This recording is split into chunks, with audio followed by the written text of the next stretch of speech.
स्वामी जी ये जो यात्रा निकाल रहे हैं क्या इसका सकारात्मक? कुल मिलाकर के आज पूरे देश और प्रदेश में सबसे बड़ी समस्या बेरोजगारी का है। करोड़ों नौजवान बेरोजगारी का दंश झेल रहा है। किसान समस्या अलग मुंह बाए खड़ी है। 3 साल से दिल्ली की सीमा पर किसान धरनारत हैं, लेकिन भाजपा सरकार आज तक न्यूनतम समर्थन मूल्य की घोषणा नहीं कर पाई है, जबकि इसने वादा किया था किसानों को लाभकारी मूल्य दिलाने का। वहीं दूसरी ओर आज महंगाई आसमान पर है, जिससे आम लोगों का जीवन दूभर हो गया है।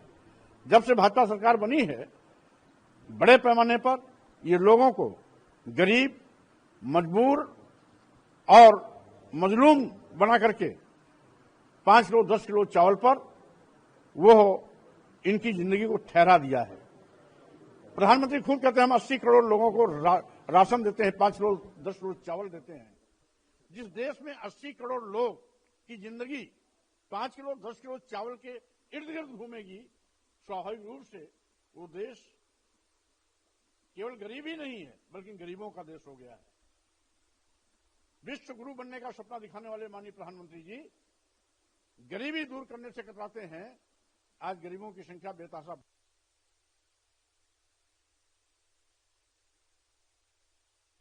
गांव, गरीब, मजदूर, किसान के बच्चों को उच्च शिक्षा से वंचित किया जा रहा है। यही नहीं, इस सरकार ने सरकारी विभागों तक को निजी हाथों में बेचने में भी कोई गुरेज नहीं किया। जैसा कि देश के सभी बंदरगाह, एयरपोर्ट, एयर इंडिया, सभी रेलवे स्टेशन, कई दर्जन ट्रेनें, LIC जैसी बड़ी संस्था जो सभी लाभ में चल रहे थे, उसको अपने चहेते उद्योगपतियों के हवाले कर दिया।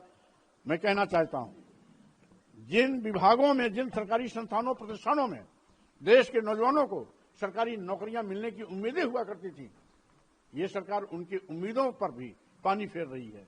सरकारी संपदा को भी निजी हाथों में दे रही है। कुछ चंद पूंजीपतियों के 45,000 करोड़ रुपए कर्जा माफ करने के लिए सरकार के पास पैसा है, लेकिन किसानों का जो फसली ऋण है उसको माफ करने के लिए सरकार के पास पैसा नहीं है। नौजवानों को नौकरी देने के नाम पर सरकार के पास पैसा नहीं है। पुरानी पेंशन बहाल करने के नाम पर सरकार के पास पैसा नहीं है। मानदेय पर काम करने वाले जो कर्मी हैं उनको पूर्ण वेतन देने के लिए सरकार के पास पैसा नहीं है, लेकिन चंद पूंजीपतियों को उपकृत करने के लिए 45,000 करोड़ रुपए का पैसा चुटकी बजाते माननीय प्रधानमंत्री जी माफ कर देते हैं। इसलिए मैं कहना चाहता हूं, आज यह सरकार इस देश के नौजवान, जनता, मजदूर, किसान, महिलाएं, गरीब के प्रति अपनी जवाबदेही सुनिश्चित न करके केवल कुछ थैलीशाहों के प्रति कृपालु बनी हुई है। उनको कृतार्थ करने के लिए सब कुछ लुटाने के लिए तैयार है, जिसकी मैं घोर निंदा करता हूं। आज संवैधानिक व्यवस्था की धज्जियां उड़ाई जा रही हैं। भारतीय संविधान ने SC, ST, OBC को जो आरक्षण दिया है उसको साजिश के तहत खत्म किया जा रहा है। इन मूलभूत विषयों पर चर्चा न हो, इसलिए कभी हिंदू मुस्लिम, मस्जिद मंदिर और कभी औरंगजेब के नाम को ला करके लोगों का ध्यान बटाने की कोशिश करती है।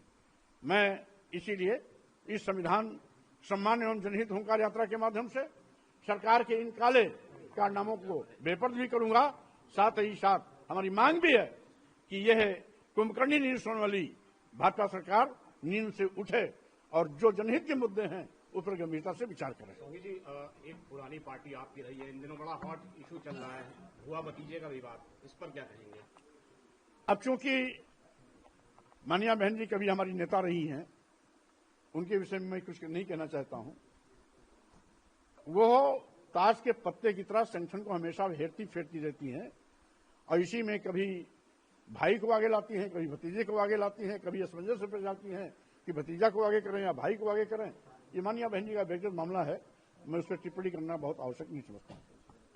योगी सरकार ने संभल में नेजा मेले की इजाजत नहीं दी है और औरंगजेब का विवाद चल रहा है, क्या कहेंगे इसको लेकर?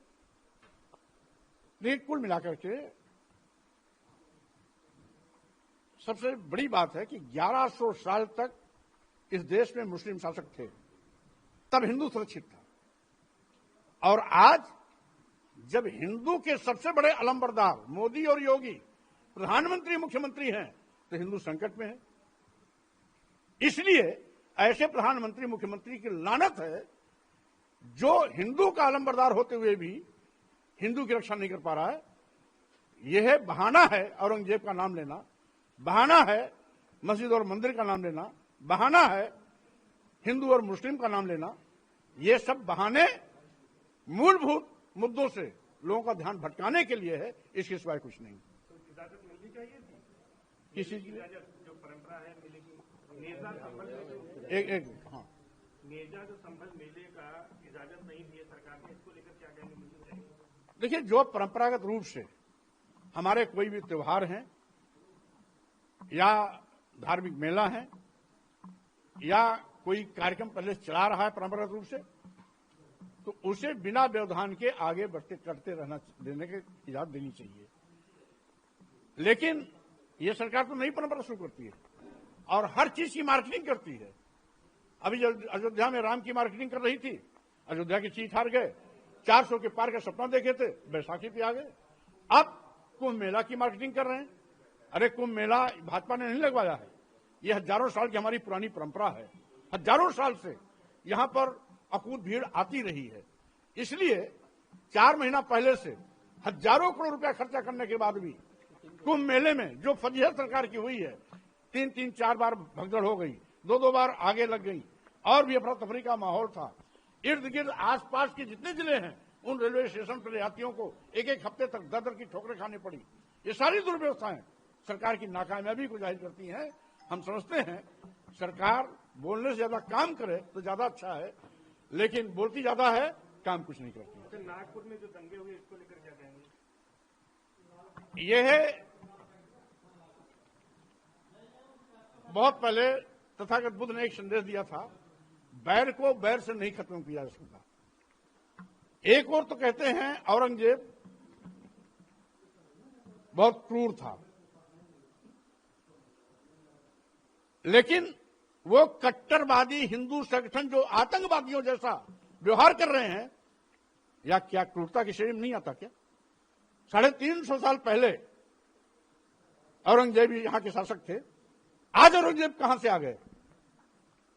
उस समय जितने भी मुस्लिम शासक थे, उनके सिपा सालार, उनके यहां मंत्री, उनके नौरत्न सवर्णों के भी होते थे, ब्राह्मण भी होते थे, क्षत्रिय भी होते थे। यहां तक कि अकबर की पत्नी जियाबाई मान सिंह जी की बहन थी।